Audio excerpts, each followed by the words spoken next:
मेरा नाम सलोनी है। मैं जैसे जैसे बड़ी हुई एक चेहरा मेरे सामने रहा। मेरी चाची जी का बचपन से लेकर जवान होने तक एक ही नज़र को बार बार देखा।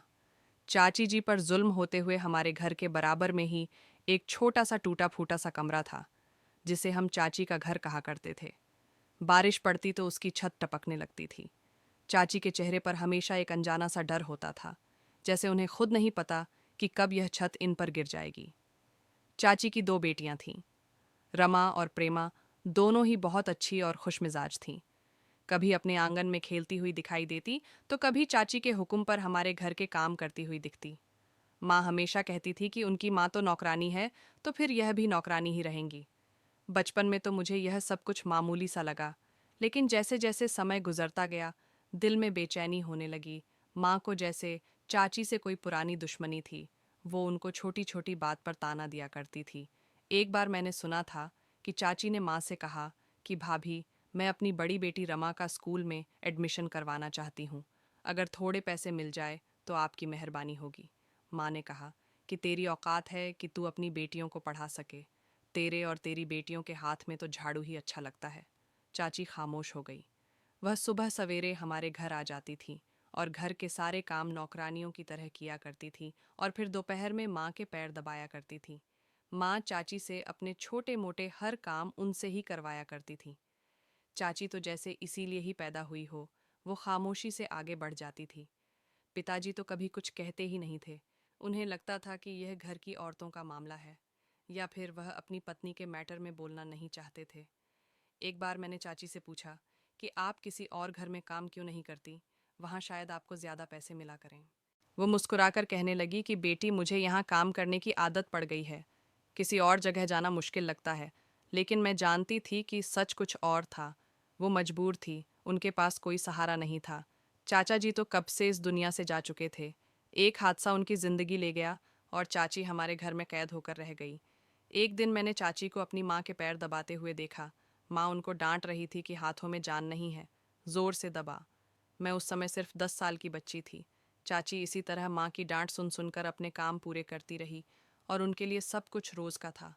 मेरी माँ को ऐसा लगता था वह जीत रही हैं। वो चाची को नीचा दिखाकर, उनके बच्चों को उतरण पहनाकर, उनसे काम लेकर अपनी शान को बढ़ा रही हैं। लेकिन मेरे लिए वह जीत नहीं, एक हार थी, इंसानियत की हार। पिछली रात की बारिश के बाद चाची के कमरे की छत टपकने लगी थी। प्रेम और रमन ने सारी रात बाल्टियां और पतीले रखकर पानी संभाला। सुबह माँ ने जब खिड़की से झांक कर देखा तो उन्हें उन पर थोड़ा भी रहम नहीं आया, बल्कि वह उनकी परेशानी पर हंसने लगी। मुझे समझ नहीं आया कि वो उनकी इस हालत पर हंस कैसे सकती थी। चाची उस दिन भी समय पर आई। उनके कपड़े बारिश में भीगे हुए थे, बालों से पानी टपक रहा था। माँ ने दरवाज़ा खोलकर कहा कि इस हालत में क्यों आई हो, घर की सफाई करोगी या सबको बीमार करोगी। चाची ने धीरे से जवाब दिया कि भाभी, मैं सफाई जल्दी से ख़त्म करके रमा को डॉक्टर के पास लेकर जाऊंगी। रात भर बुखार से जलती रही है। मेरी बेटी माँ ने कहा कि डॉक्टर के पास ले जाने के लिए पैसे कहाँ से आएंगे। तुझे क्या लगता है कि यहाँ नौकरी करके दौलत समेट रही है। चाची खामोश रही, जैसे उनके पास कहने को अब कुछ बचा ही नहीं था। उस दिन मैंने पहली बार सुना कि चाची ने हिम्मत करके माँ से कहा कि भाभी, थोड़े पैसे दे दो, मैं अपनी बेटी का इलाज करवा लूंगी। 2-3 दिन के बाद आपके पैसे वापस कर दूंगी। माँ ने यह सुनकर कहा कि वापस कर दोगी। चाची ने कहा कि हाँ भाभी, जैसे पिछली बार कर दिए थे। माँ कहने लगी कि अपनी औकात में रहा करो। इतना सुनकर चाची का चेहरा झुक गया। वह हाथ जोड़कर कहने लगी कि भाभी प्लीज़, मैं आपके आगे हाथ जोड़ती हूँ, मेरी बेटी की जान का सवाल है। माँ पलटकर अंदर चली गई। मैं दरवाजे के पीछे खड़ी सब कुछ देख रही थी। चाची दरवाजे के बाहर नंगे पैर बारिश के पानी में खड़ी रही। कुछ देर बाद माँ ने 100 का नोट उनकी तरफ फेंकते हुए कहा कि लो, इन पैसों को मुझे वापस कर देना, वरना कल से यहाँ काम पर मत आना। मैं भागकर अंदर गई। मैंने कहा, माँ, चाची सिर्फ हमारे घर में ही काम क्यों करती हैं? वो किसी और के घर में भी तो काम कर सकती है ना, जहाँ उन्हें ज़्यादा पैसे मिले। माँ ने घूर कर मुझे देखा और कहने लगी, तुम्हें उस मनहूस की इतनी फिक्र क्यों हो रही है? यहाँ तो उसे खाने को मिलता है। सर, पर छत है और पुराने कपड़े भी उसे दे दिए जाते हैं। दूसरी जगह जाकर उसे इतना सब कुछ नहीं मिलेगा जितना हम देते हैं। मैं चुप हो गई, लेकिन दिल में सवाल अभी भी बाकी था। अगर वह किसी और के घर में काम करेंगी तो शायद रमा को समय पर दवाई मिल जाएगी, प्रेमा को पढ़ने के लिए किताबें मिल जाएं और चाची को बारिश में भीग कर यहाँ काम करने नहीं आना पड़ेगा। दोपहर को प्रेमा माँ के कपड़े प्रेस कर रही थी। जब उन्होंने कहा कि यही सीखेगी, तू बड़े होकर भी कपड़े ही प्रेस करेगी, पढ़ाई का भूत अपने दिमाग से उतार दे। मैं उस समय आंगन में बैठकर अपनी किताबें देख रही थी। प्रेमा की नज़रें बार बार मेरे स्कूल की किताबों पर जाती थीं। मैंने एक कॉपी उसकी तरफ बढ़ाई। चाहे तो देख सकती है। उसने कहा कि दीदी मैं भी पढ़ना चाहती हूँ, क्या तुम मुझे पढ़ाओगी? मैंने हाँ में सर हिलाया, लेकिन इससे पहले कुछ शुरू होता माँ ने तेज़ आवाज़ दी, सलोनी, अपना काम करो। इनसे ज़्यादा हमदर्दी दिखाने की ज़रूरत नहीं है। उस रात रमा और प्रेमा हमारे आगे का बचा हुआ खाना खा रही थी। मैंने अपनी प्लेट में से एक परांठा उठाकर उनकी प्लेट में रख दिया। प्रेमा ने झिझकते हुए लिया और रमा ने शुक्रिया कहा। अगले ही लम्हे माँ की एक जोरदार आवाज़ आई, सलोनी, तुमने उनको पराठा दिया था, अब तुमने घर की खाने पीने की चीज़ बांटनी भी शुरू कर दी है। चलो जाओ, अपने कमरे में जाकर पढ़ाई करो, इनके साथ रहना। अगर तुम्हें इतना अच्छा लगता है तो इनके साथ ही चली जाओ। मैं खामोशी से अंदर आ गई। चाची की आंखों में धन्यवाद था, लेकिन उसके पीछे परेशानी भी छुपी हुई थी। अगली सुबह प्रेमा ने स्कूल जाने वाले बच्चों को बाहर खड़े हुए देखा। यूनिफॉर्म में कंधे पर बैग डाले रमा की आंखों में भी वही चमक थी जो हर उस बच्चे में होती है जो सपने देखते हैं। लेकिन चाची ने उन दोनों को काम पर लगा दिया कि इधर आओ, झाड़ू लगाओ, समय नहीं है। मैंने एक दिन माँ से पूछा कि माँ, मैं चाची की बेटियों को पढ़ा सकती हूँ? तो उन्होंने कहा कि तुम्हें उन पर ज़्यादा ही रहम नहीं आ रहा, उनके साथ ज़्यादा ही हमदर्दी करने लगी हो आजकल। खामोशी से अपनी पढ़ाई पर ध्यान दो और उन माँ बेटियों से दूरी बनाए रखो। मुझे कुछ समझ नहीं आ रहा था कि यह दूरी किस बात की थी। चाची जी हर रोज़ हमारे घर को साफ करती थीं, सारे काम करती थीं, हमारे बर्तन धोती थी, हमारे पैर दबाती थी, हमारे लिए खाना बनाया करती थी, लेकिन हमारा दिल उनके लिए बंद हो चुका था। सुबह का समय था।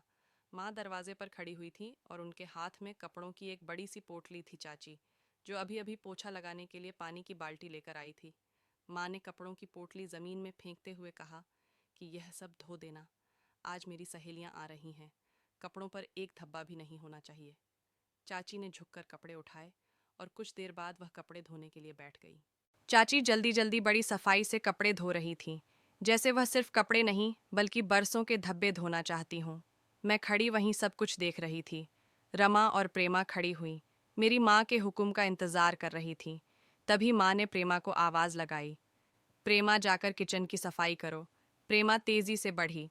उसके पैरों में चप्पल की जगह प्लास्टिक के टुकड़े बंधे हुए थे, जैसे खुद ही काट कर पहन लिए हों।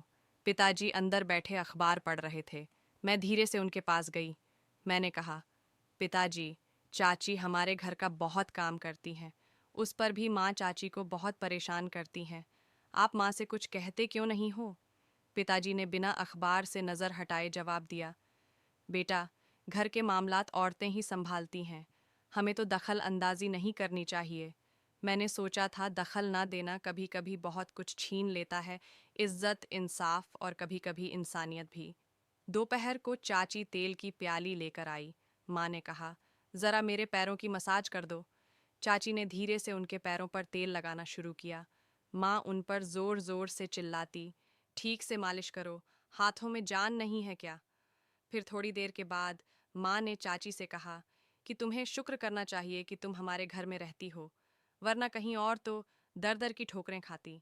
चाची ने धीरे से कहा कि जी भाभी, लेकिन मैं जानती थी कि यह जी सिर्फ उस औरत का नहीं बल्कि एक माँ का था, जो सब कुछ अपनी बेटियों के लिए बर्दाश्त कर रही थी। एक शाम माँ बाजार गई। घर पर मैं, पिताजी और चाची थे। पिताजी सोफे पर बैठे थे, चाची किचन में बर्तन धो रही थी। अचानक प्रेमा के जोर से चीखने की आवाज़ आई। मैं भागकर पहुंची तो उसका पैर गर्म पानी से जल गया था। चाची फौरन दौड़कर आई, उसे उठाया और किचन से बर्फ लाकर अपनी बेटी के लगाने लगी। तभी पिताजी भी वहां आ गए। उन्होंने कहा कि क्या हुआ? मैंने बताया, पिताजी, प्रेमा के पैर पर गर्म पानी गिर गया। पिताजी ने पहली बार चाची की तरफ देखा और कहने लगे कि कोई दवाई है लगाने के लिए, घर में उसे ले जाओ। चाची ने सर हिलाया, कहा, जी भैया जी, अभी लेकर आती हूँ। कुछ देर बाद चाची दवाई लेकर आई और प्रेमा के जख्मों पर लगाने लगी। उनके हाथ कांप रहे थे। पिताजी कुछ कहना चाहते थे, लेकिन माँ की आवाज़ गली के बाहर से सुनाई दी, दरवाज़ा खोलो। सब ने जल्दी जल्दी अपने काम दोबारा से संभाल लिए। चाची ने प्रेमा को उठाया और अपने कमरे की तरफ ले गई। माँ अंदर आई और बिना कुछ पूछे कहने लगी कि शाम की चाय तैयार है। चाची ने कहा कि जी भाभी, अभी बनाती हूँ। चाची ने जल्दी से चाय बनाई तो माँ ने चाय का घंट पीने के बाद चाची को बुलाया और कहा, आज चाय बहुत अच्छी बनाई है तुमने। मैंने चाची के चेहरे पर हैरानी देखी थी, जैसे बरसों बाद किसी ने उनकी तारीफ की हो। एक दिन मैंने चुपके से चाची के कमरे में झांक कर देखा तो रमा प्रेमा को वो एक पुरानी किताब पढ़ा रही थी। प्रेमा पास ही में अपनी बहन के साथ बैठी पढ़ाई कर रही थी। मुझे लगा कि शायद उनकी जिंदगी में सब कुछ खत्म नहीं हुआ, अभी उनकी आंखों में सपने बाकी हैं। उसी समय माँ ने प्रेमा को शीशे का गिलास टूटने की वजह से जमीन पर धक्का दे दिया।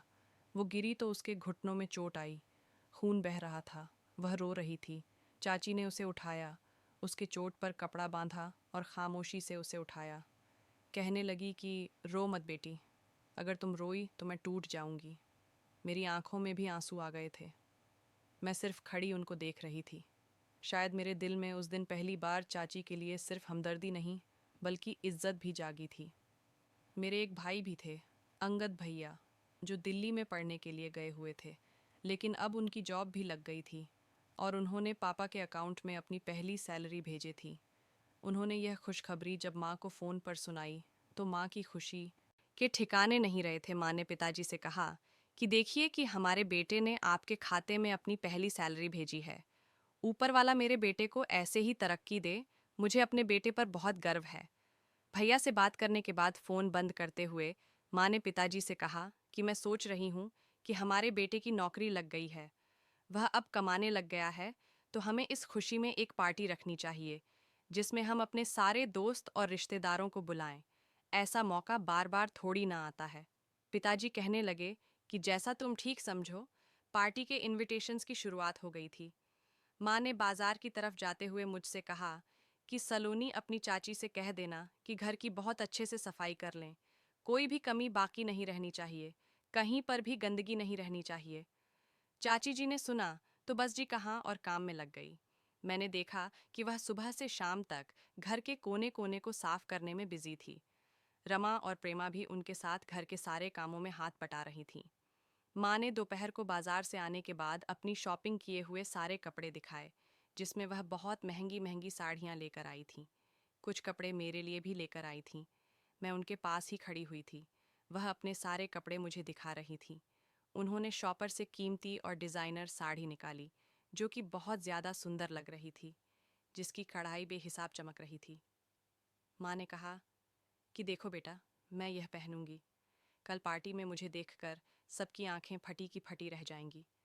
मैं इतनी ज़्यादा सुंदर लगने वाली हूँ। वह साड़ी अपने ऊपर लगाकर शीशे के सामने खड़ी हो गई। मैं कुछ देर तक उनकी खुशी देखती रही। फिर मेरी नज़र आन के कोने में खड़ी चाची पर गई।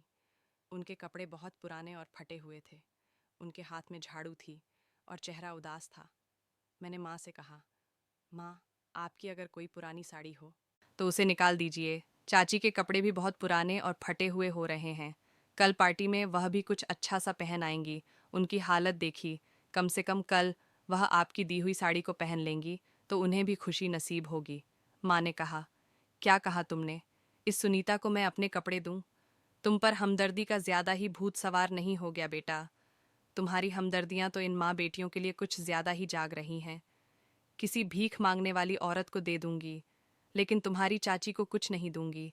इस औरत की मौजूदगी ही मुझे इस घर में बर्दाश्त नहीं है। खबरदार, जो अगर तुमने इस बात को दोबारा कभी दोहराया तो माँ की बात सुनकर मैं खामोश हो गई। अगले दिन सुबह से पार्टी के इंतज़ाम और भी ज़्यादा तेज़ हो गए थे। अगले दिन माँ ने कहा कि मेहमानों की इनविटेशन के लिए लिस्ट बनाओ, तो मैं डायरी और पेन अपने हाथ में लेकर बैठ गई थी। माँ ने एक एक नाम बोलना शुरू किया।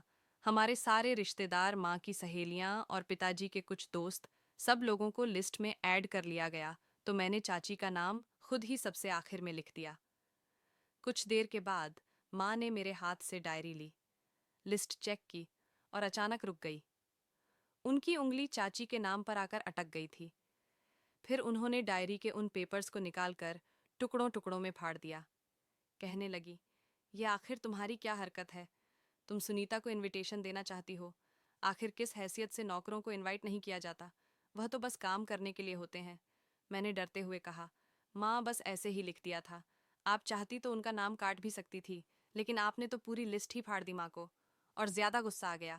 उन्होंने कहा कि इसलिए कि तुम्हें समझ आ जाए कि तुम्हारी चाची इस घर में सिर्फ काम करती हैं। अगर तुम्हारी हमदर्दियां उसके साथ बढ़ती गई तो कल को तुम्हें भी उसके साथ उसके घर में भेज दूंगी। समझ गई। मैं खामोश हो गई।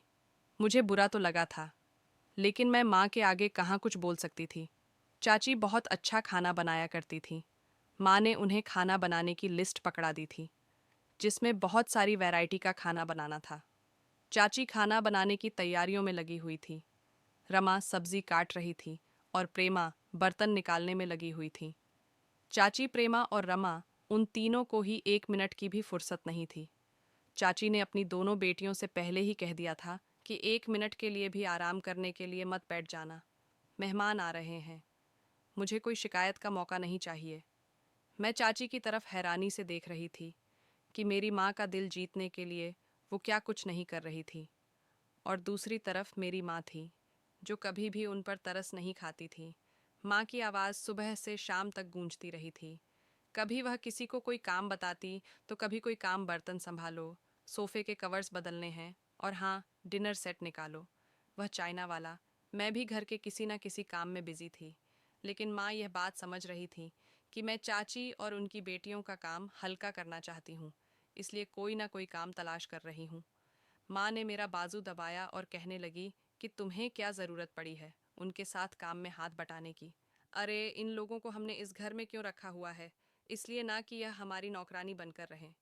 तुम इस घर की मालकिन की बेटी होते हुए नौकरानियों के जैसे काम क्यों कर रही हो? शाम तक तुम्हारे चेहरे पर थकन की लकीरें आ जाएंगी। जाओ और जाकर आराम करो। रात को जब मेहमान आ जाए तो अच्छे से तैयार होकर नीचे आ जाना। और हाँ, कह देती हूँ कि इन लोगों से हमदर्दी करने की कोई ज़रूरत नहीं है। माँ ने मेरा बाजू इतनी ज़ोर से दबाया था कि मैं उनकी बात से डर गई और जल्दी से अपने कमरे में चली गई। मैं कमरे में आ तो गई थी, लेकिन मेरा ध्यान बार चाची और उनकी बेटियों पर जा रहा था। थोड़ी देर बाद रमा मेरे कमरे में मेरे लिए जूस लेकर आई और कहने लगी कि दीदी, क्या आज हम भी आपके साथ बैठकर खाना खा सकते हैं? मैंने कहा, रमा, मैं इस बात से श्योर नहीं हूँ, लेकिन उम्मीद करती हूँ कि तुम लोग भी हमारे साथ बैठकर पेट भर के खाना खाओ। मैं कोशिश करूंगी माँ को मनाने की। मेरी बात सुनकर रमा के चेहरे पर मुस्कान आ गई थी। जब मैं शाम के टाइम नीचे उतर कर आई और रमा ने मुझे देखकर चाची से कहा कि माँ सलोनी दीदी ने कहा है कि वह बड़ी मांझी से कोशिश करेंगी कि हम भी मेहमानों के साथ बैठकर खाना खा सकें। चाची ने उसे डांट कर खामोश करवाया कि खामोश रहो बेटा, चलो अपने काम पर ध्यान दो। उसने कहा, माँ, मुझे क्यों डांट रही हो? दीदी ने मुझसे खुद कहा था। मैं उनके सामने शर्मिंदा हो गई। मैंने रमा के हाथ पर नरमी से हाथ रखा और कहा कि रमा, माँ बहुत सख्त है। मैं तो तुमसे बस ऐसे ही कह रही थी, लेकिन मैं जानती हूँ कि वह कभी भी तुम लोगों को मेहमानों के सामने बर्दाश्त नहीं करेंगी। उसने भोला चेहरा बनाते हुए कहा कि अच्छा दीदी, वैसे मुझे पता था, लेकिन उम्मीद थी कि शायद इस बार कुछ बदलेगा। चाची ने रमा के सर पर हाथ रखा और कहा कि बेटा, उम्मीद रखना ठीक है, लेकिन हकीकत को नज़रअंदाज मत किया करो। आज सारे मेहमान तुम्हें एक नौकरानी की बेटी के तौर पर ही देखेंगे। तुम बस याद रखना कि तुम किसी से कम नहीं हो। चाची के शब्द मेरे दिल में उतर गए थे। मुझे लगा कि जैसे चाची ने खुद ही अपने आप को हमारे घर के फंक्शन से निकालकर अपनी बेटी के सपनों को बचाने की कोशिश की है। उनका हर इनकार खामोशी या फिर एक कुर्बानी हुआ करता था, जो किसी इनविटेशन का मोहताज नहीं था। इससे आगे कोई और बात होती, मेरे दिल को और तकलीफ पहुंचती। उन लोगों को देखकर मैं फौरन अपने कमरे में आ गई थी और काफ़ी देर तक सोचती रही कि मैं अपनी आंखों से अपनी चाची और उनकी बेटियों को परेशान होते हुए देखती हूँ, मगर कुछ नहीं कर सकती। सुबह से रात का समय हो गया था। चाची, रमा और प्रेमा को घर में काम करते हुए रात का टाइम हो चुका था। घर के सारे काम हो गए थे। घर अच्छे से सज गया था, साफ सुथरा लग रहा था। माँ भी अपनी नई साड़ी पहनकर तैयार हो गई थी। वो आईने के सामने खड़े होकर अपनी चूड़ियां संवार रही थी कि पीछे से चाची ने आकर बताया कि भाभी, सारा खाना तैयार हो गया, सारे काम हो गए। माँ ने आईने से नज़र हटाए बिना ही उनको जवाब दिया कि ठीक है।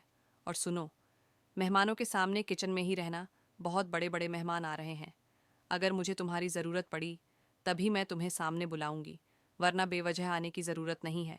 नहीं तो सारे मेहमान तुम्हें और तुम्हारी बेटियों को देखकर वक्त से पहले ही भाग जाएंगे।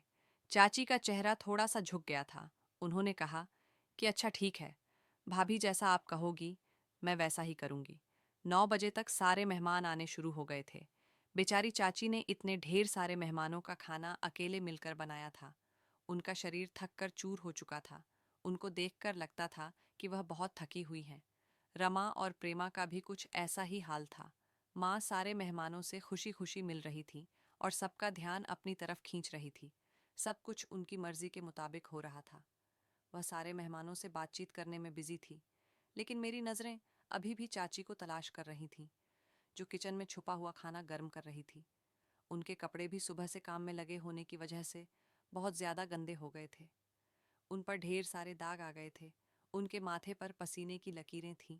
उन्होंने प्रेमा को बुलाया, बेटा जल्दी जल्दी खाना डिश में करो, थोड़ी ही देर में हमें खाना सर्व करने के लिए जाना होगा, देर नहीं होनी चाहिए।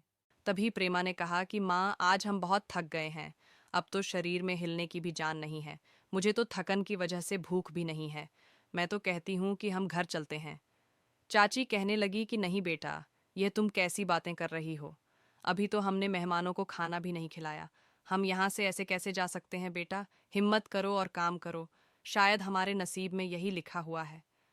तभी रमा कहने लगी कि माँ, बड़ी माँ चाहती तो आज घर के कामकाज के लिए और भी नौकर और नौकरानी को बुला सकती थी, लेकिन उन्हें तो हमें तंग करना होता है ना। पता नहीं वह हमसे कौन सा बदला निकालती हैं। तभी चाची ने उनको डांटा और कहा कि खामोश रहो, फालतू बातें मत करो और जल्दी जल्दी काम में ध्यान लगाओ। मैं किचन के दरवाजे पर खड़ी उनकी बातें सुन रही थी। मुझे बहुत शर्मिंदगी की महसूस हो रही थी। फिर माँ ने कह दिया था कि अब खाना लगाना शुरू करो। सारे मेहमानों को खाना सर्व करने की बारी आ गई थी। जब चाची और उनकी बेटियां बाहर खाना लगाने के लिए गईं, तो माँ की एक दोस्त ने कहा कि अरे सोनाली, यह कौन है भीख मांगने वाली औरत? तुमने ये किसको बुला लिया?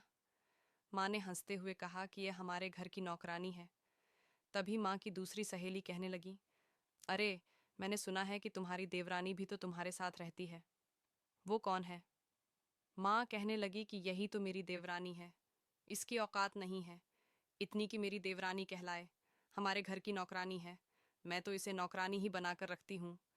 चाची जी की सब लोगों के सामने बेइज्जती हो रही थी। वह शर्मिंदा हो रही थी और उनकी आंखों में आंसू आ गए थे, लेकिन उन्होंने किसी से कुछ नहीं कहा। जल्दी जल्दी तीनों ने मिलकर मेहमानों के लिए खाना लगाया। चाची के लिए दिन आम दिनों से अलग नहीं था। फर्क इतना था कि आज उनकी बेइज्जती बहुत सारे लोगों के बीच हो रही थी। सब लोग खाना खा रहे थे, खाने की तारीफ कर रहे थे। चाची और उनकी बेटियां अभी भी काम में लगी हुई थी। मैंने जल्दी से एक प्लेट ली, उसमें थोड़ा सा खाना लिया और रमा प्रेमा के पास पहुंच गई। उनसे कहा कि तुम लोग काम बाद में करना, पहले खाना खा लो, अभी खाना गर्म है। वो दोनों घबरा गई और कहने लगी कि नहीं दीदी, हम ये खाना नहीं खा सकते, अभी हम काम में लगे हुए हैं। माँ ने अगर देख लिया तो वह नाराज़ हो जाएंगी कि हम काम छोड़कर खाने में लग गए। हमें सिर्फ काम करना आता है, ये सब हमारे लिए नहीं है। तभी माँ की एक जोरदार आवाज़ आई, सलोनी बेटा कहाँ हो तुम? सारे मेहमान तुम्हें पूछ रहे हैं। सबके साथ मिलकर खाना जॉय करो। मैं खाने की प्लेट खामोशी से वापस लेकर आ गई थी, लेकिन दिल के किसी कोने में चाची और उनकी बेटियों की तकलीफ मेरे दिल में चुभ रही थी। लगभग 1 घंटे तक सारे मेहमानों ने खाना खाया, और जब सारे मेहमान खाना खा चुके तो चाची जल्दी से बाहर की टेबल समेटने के लिए आई। बस इसी सब में एक हंगामा हुआ, जिसने पूरे माहौल को बदल कर रख दिया था। चाची ने जब टेबल पर बचे हुए खाने की एक डिश उठाई तो अचानक माँ उनके पीछे आ गई। डिश चाची के हाथ से फिसलकर माँ के कपड़ों पर लग गई, जिसमें मौजूद खाना माँ की साड़ी पर गिर गया और उसने दाग छोड़ दिए। 1 मिनट के लिए वहां पर खामोशी छा गई। मेहमानों के चेहरे चौंक गए। किसी ने धीरे से कहा कि ओहो। माँ ने साड़ी की तरफ देखा और फिर घूर कर चाची को, जो फौरन माफी मांगते हुए कहने लगी कि भाभी मुझे माफ कर दो, मेरा हाथ फिसल गया था। मैंने नहीं देखा कि आप मेरे पीछे से आ रही हो, मैं अभी साफ कर देती हूँ। लेकिन माँ का चेहरा तो पत्थर हो चुका था। उन्होंने अपनी साड़ी का पल्लू झटका और गुस्से भरी आवाज में कहा, अब तू इसे क्या साफ करेगी? मेरी इतनी महंगी साड़ी तूने गंदी कर दी। चाची ने एक बार फिर से कहा। मैं अभी साफ कपड़ा लेकर इसे साफ कर देती हूँ, आप गुस्सा मत करो। उसी समय माँ ने चाची के मुंह पर एक जोरदार थप्पड़ मार दिया। वहां मौजूद सब लोग शॉक्ड रह गए। रमा ने आगे बढ़कर अपनी माँ को थामा। दोनों बहनों की आंखों से आंसू निकलने लगे। चाची का चेहरा एकदम सफ़ेद हो गया था। मैं दौड़कर एकदम माँ के पास आई। मैंने कहा, माँ, ये आप क्या कर रही हो, आपके सामने? चाची ने आपसे माफ़ी मांगी तो थी। अगर उनसे गलती हुई है तो माफ़ी तो मांगी है ना? माँ ने मेरी तरफ देखा और कहने लगी कि तुम तो खामोशी हो जाओ, तुम्हें आखिर क्या परेशानी है? हर बार तुम्हें यही लगता है कि मैं गलत हूँ। तुम्हारी आंखें अंधी हो गई हैं क्या? यह अक्ल ख़त्म हो गई है? मेरी इज्जत मिट्टी में मिलाकर रख दी इस औरत ने, और तुम्हें अभी भी इसकी फिक्र हो रही है। मैं कुछ कहने ही वाली थी कि मेहमानों में से एक औरत बोल उठी, अरे सोनाली, इतना भी गुस्सा ठीक नहीं है। गलती हो गई, बेचारी से माफ़ी मांग तो रही है, अब उसे मारने की क्या ज़रूरत थी? माँ ने अपने घमंड के साथ कहा। यह औरत अपनी औकात भूल गई है। कल को यह हमारे बराबर बैठने की कोशिश करेगी। मैं अभी भी यही कहती हूँ कि इसकी औकात 2 कौड़ी की है। इस जैसे लोग नौकरी के लिए पैदा हुए हैं, इज्जत देने के लिए नहीं। चाची ने अपना सर झुका लिया था। उनकी आंखों से आंसू बह रहे थे और वह खामोश थी। उन्होंने ना कोई सफाई दी, न किसी से कुछ कहा। सिर्फ अपनी बेटी का हाथ पकड़ा और धीरे से कहने लगी कि चलो बेटा, हमें यहाँ से निकलना है। रमा और प्रेमा नज़र नीचे करके बर्तन समेट रही थीं। तभी चाची ने उन्हें रोक दिया और कहने लगी कि रहने दो बेटा, छोड़ दो, अब हम यहाँ काम नहीं करेंगे। चाची के शब्दों में बगावत नहीं थी, ना गुस्सा था, बस एक थकन थी जो कई सालों की खामोशी से निकली थी। मैं उनके पीछे जाना चाहती थी, उनका हाथ पकड़ना चाहती थी, लेकिन माँ की आवाज़ ने मेरे कदम रोक दिए थे। कहने लगी कि अगर उनको रोकने की कोशिश की तो तुम्हें भी उनके साथ ही जाना पड़ेगा। चाची अपनी दोनों बेटियों का हाथ पकड़कर हमारे घर से निकल गई थी और अपने छोटे से घर में दाखिल हो गई थी। उनकी बेटियां भी खामोशी से चल रही थीं। घर में दोबारा से आवाज़ उभरी, लेकिन अब वह पार्टी की नहीं बल्कि लोग बातें बना रहे थे। मेहमानों के चेहरे पर हंसी नहीं सवाल थे। कई औरतें एक दूसरे के कान में कुछ कह रही थीं। किसी ने धीरे से कहा कि बेइज्जती करने की भी कोई हद होती है। माँ ने जैसे यह सब सुना ही नहीं, वह अपने कपड़ों पर लगे दाग को देख रही थी, जैसे इससे ज्यादा नुकसान कुछ हो ही नहीं सकता।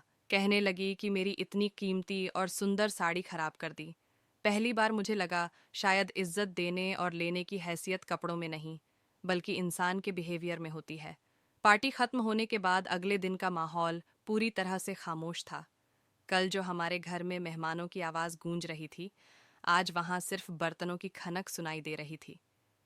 घर का सारा काम देखने के लिए माँ ने दूसरे नौकरों को बुला लिया था, क्योंकि आज सुबह सवेरे से ही चाची और उनकी बेटियां हमारे घर पर आई ही नहीं थी। माँ हमेशा नाश्ते के बाद चाची और उनकी बेटियों के काम में नुक्स निकालने में लग जाती थी। आज सोफे पर बहुत खामोश बैठी थी। मैं किचन में थी जब अचानक माँ की आवाज़ सुनाई दी, सलोनी बेटा, मेरा सर घूम रहा है। वह जोर जोर से चिल्ला रही थी। मैं दौड़कर जब हॉल की तरफ गई तो देखा कि माँ का शरीर तो एक तरफ पड़ा हुआ था। उनकी आंखें खुली हुई थीं, लेकिन जबान जैसे कैद हो चुकी थी। मैंने जल्दी से पिताजी को बुलाया। वह माँ को सहारा देकर गाड़ी में बिठाने लगे। मैंने पानी का गिलास पकड़ा, लेकिन माँ की हाथों में जैसे जान नहीं थी। अस्पताल पहुंचते ही माँ को इमरजेंसी वार्ड में एडमिट करवा दिया गया। डॉक्टर तेजी से हरकत में आ गए। 1 घंटे बाद डॉक्टर बाहर आए। उन्होंने बताया कि पेशेंट को ब्रेन हैमरेज हुआ है, जिसकी वजह से पैरालाइज का असर दिमाग के बाएं हिस्से में आ गया। पिताजी ने कंधे झुका लिए। मैं खामोश थी। मेरी नज़रों के सामने अचानक से चाची का थप्पड़ खाकर रोते हुए जाना घूम रहा था। माँ अस्पताल के कमरे में बेहोश पड़ी हुई थी। मुझे माँ को देखकर एहसास हुआ कि यह उनके जुल्म की सज़ा है। वही थप्पड़, वही बेइज्जती, और फिर अगले ही दिन माँ की यह हालत। वक्त ने पलट कर जवाब दिया था। पिताजी ने धीरे से कहा कि डॉक्टर कह रहे हैं कि तुम्हारी माँ का पूरी तरह से सेहतमंद होना मुमकिन नहीं है। इसको ज़्यादा देखभाल की ज़रूरत है। मैंने कहा, पिताजी, क्या माँ कुछ सुन सकती है? पिताजी कहने लगे कि शायद हाँ, लेकिन बोल नहीं सकती। मैंने सोचा कि क्या चाची और उनकी बेटियों को माँ की इस हालत के बारे में पता होगा? क्या वह हमारे घर काम करने के लिए आएंगी? वह माँ की ऐसी हालत के बारे में सुनकर खुश होंगी या उनके दिल में भी दुख होगा। शाम को जब मैं अस्पताल से घर वापस आई तो घर की हालत बहुत खराब हो रही थी। माँ ने जिन नौकरानी को घर के काम के लिए बुलाया था, वह थोड़ा बहुत काम करके घर से जा चुकी थी। घर की हालत चाची के ना आने से बहुत खराब हो गई थी।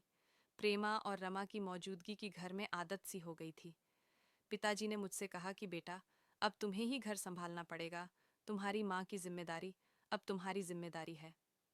मैं खामोशी से अंदर चली गई। अगले दिन मैंने प्रेमा को स्कूल से आते हुए देखा। वह हमारे घर के दरवाजे पर झांक रही थी। तभी मैंने दरवाज़ा खोला और कहा कि प्रेमा चाची कैसी हैं। प्रेमा ने धीरे से सर हिलाया कि जी ठीक है, मगर हमने सुना है कि बड़ी मांझी अस्पताल में है। हम लोग प्रार्थना कर रहे हैं उनके लिए। मैंने कहा, चाची अस्पताल आ सकती हैं। क्या शायद माँ की तबीयत कुछ बेहतर हो जाए? प्रेमा कह रही थी कि मेरी माँ किसी से नफरत नहीं करती, लेकिन उनके दिल में बहुत कुछ दबा हुआ है। मैं खामोश हो गई। ये मेरी वही चाची थी जिनको बार बार मेरी माँ ने नीचा दिखाया। आज वह हमारे लिए प्रार्थना कर रही थी। शाम को मैं अस्पताल वापस गई। माँ वैसे ही बेहोश पड़ी हुई थी।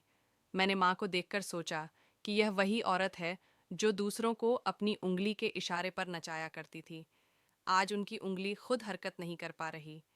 रात को जब मैं अस्पताल से वापस आई तो मैंने पहली बार अपनी चाची की कोठरी जैसे घर पर दस्तक दी थी। रमा ने दरवाज़ा खोला था, मुझे हैरानी से देखने लगी और कहने लगी कि माँ सो रही है, उनकी तबीयत ठीक नहीं है। मैंने कहा कि अच्छा, जब वह जाग जाए तो बता देना कि मैं आई थी। रमा कहने लगी कि दीदी, आप परेशान मत हो, बड़ी माँ जी ठीक हो जाएंगी। मैंने नज़रें झुका कहा कि पता नहीं, तुम प्रार्थना करो। मैं अपने दिल में सोच रही थी कि शायद चाची की प्रार्थनाएं ही वह अकेली चीज़ है जो अब सब कुछ बदल सकती हैं। जुल्म के मुकाबले में उन्होंने हमेशा सब्र किया था। वह अब इंसाफ बनकर लौट आया था। माँ को अस्पताल में एडमिट हुए 10 दिन हो गए थे। उनकी हालत ज्यादा बेहतर नहीं थी। शरीर का एक तरफ का हिस्सा और जुबान बंद हो चुकी थी। आंखों में होश कभी कभी झलक मार देता था। मैं हर रोज अस्पताल जाकर किसी बोझ तले दबे महसूस करती थी। घर संभालना, मेहमानों को जवाब देना मेरे लिए थोड़ा मुश्किल हो गया था। मैंने फैसला कर लिया था कि मैं चाची के पास जाऊंगी। इतने दिन से मेरे दिल में एक सवाल बेकरार था। आखिर माँ को चाची जी से इतनी नफरत क्यों थी?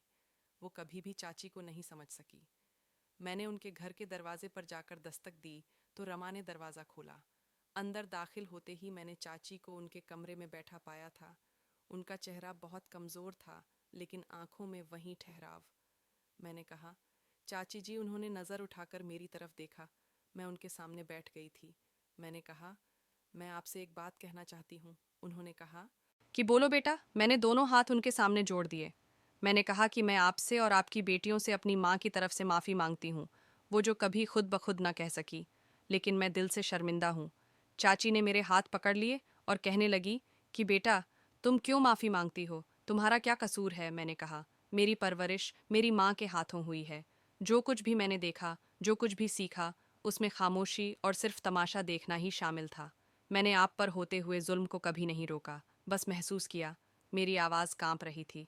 चाची ने खामोशी से मेरी बात सुनी, फिर धीरे से कहने लगी कि तुम्हारी माँ ने मेरे साथ जो किया, वह कई सालों पहले एक कहानी की वजह से है। मैंने कहा, चाची, मैं सब कुछ जानना चाहती हूँ। सच जानकर आज मेरे दिल का बोझ कुछ हल्का हो जाए। चाची ने कहा कि तुम्हारे चाचा से मेरी शादी पसंद की हुई थी। हम एक दूसरे को जानते थे, चाहते थे। तुम्हारी दादी को इस बात से कोई एतराज़ नहीं था, लेकिन तुम्हारी माँ मुझसे नाराज़ थी। तुम्हारी माँ के अरमान कुछ और थे। वह अपने देवर यानी कि तुम्हारे चाचा जी के साथ अपनी छोटी बहन की शादी करवा देना चाहती थी। जब उन्हें पता चला कि हम शादी कर चुके हैं तो बस तब से ही उनके दिल में मेरे लिए नफरत जाग गई। मैंने हैरानी से पूछा, लेकिन चाची, फिर भी इतने सालों की दुश्मनी में आपने मेरी माँ के साथ कैसे एडजस्ट किया?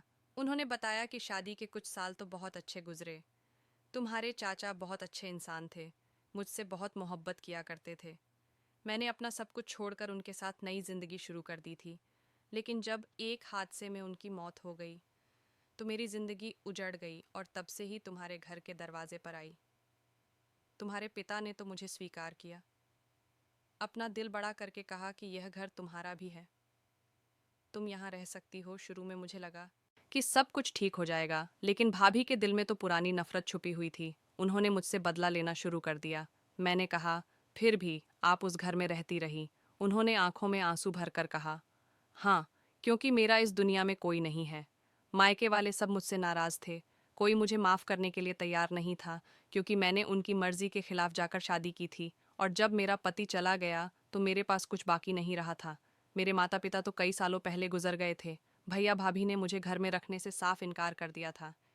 यहाँ रहना मेरे लिए बहुत बेइज्जती थी, मगर बेटियों की हिफाजत के लिए मैं चुप हो गई।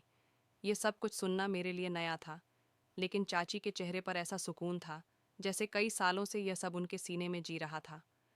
आगे उन्होंने बताया कि एक दिन तुम्हारी माँ ने मुझसे साफ कह दिया था कि अगर यहाँ रहना है तो जुबान बंद रखनी होगी। सवाल नहीं करने, जवाब नहीं देने, सिर्फ सेवा करनी है। मैंने हाँ कर दी थी।